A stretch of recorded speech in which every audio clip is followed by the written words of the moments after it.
BTS মানে কি? BTS মানে একতরফা ভালোবাসা, যা বাস্তবে নয় কল্পনাতেই পাওয়া যায়। সাতটা মানুষকে না দেখেও নিজের থেকে বেশি ভালোবাসা যায়। তাদের সাথে হাত ধরে কখনো রাস্তা পার হওয়া যায় না, কিন্তু কল্পনায় হাজারবার হাত ধরেছি। তাদের সাথে কখনো বৃষ্টিতে ভেজা হয়নি, কখনো একসাথে বসে মনের কথা বলা হয়নি, তাদেরকে কখনো জড়িয়ে ধরে ভালোবাসি কথাটা বলা হয়নি। কিন্তু তাতে কি, তাদের প্রতি তো মায়া কখনোই কমেনি।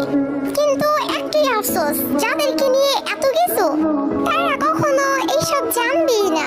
এই ওয়ান সাইড লাভ, একতরফা ভালোবাসা। Story of all BTS army. পৃথিবীর সকল ভালোবাসা পূর্ণতা পাক,